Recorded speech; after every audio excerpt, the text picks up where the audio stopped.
Hello everyone and welcome. In this video I'm going to talk about two functionalities of the collections module, namely the Defaultdict and the OrderedDict. So let's get into it. Now all I've done here is to create a normal dictionary.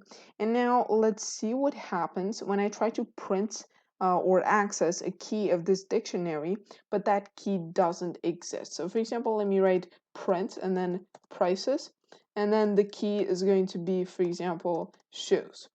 And now if I run this code, this is going to throw a key error, right? Because the key shoes doesn't exist. Now, sometimes you don't want this to happen, right? Sometimes you don't want this exception to be thrown, and you might want a customized message to be printed instead. So that's where the Defaultdict comes in. Now, the first thing to do is to import it from the collections module. So from collections, import Defaultdict, like so. And now I'm going to create one below my dictionary. So it's going to be called message. It's going to be equal to Defaultdict, like so. And then in here, this is going to be a lambda function.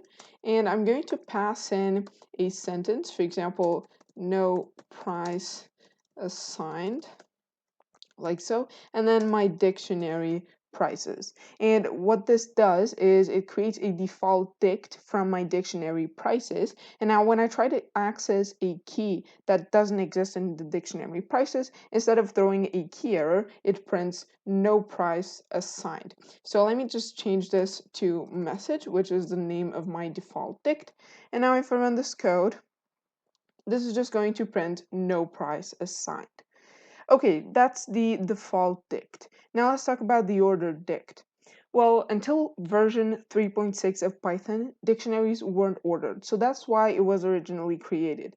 But in more recent versions of Python, they are ordered. The dictionaries are ordered. So why is OrderedDict useful? Well, it does have some additional functionalities that normal dictionaries don't. So let's import it firstly. So OrderedDict, like so.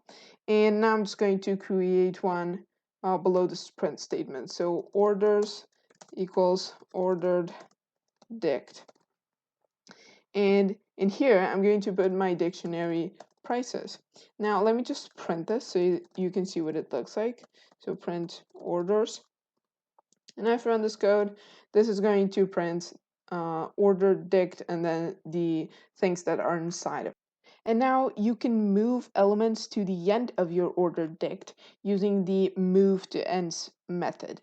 So orders like that dot move to end, and then I'm going to put, for example, jeans in here, and let me just comment these print statements out, and then I'm going to print orders again, so orders. And now if I run this code, you can see that jeans was now moved to the end of my dictionary. And I can also move elements to the beginning of my dictionary if I set the keyword last to false. So now if I print this, you can see that jeans is back at the beginning.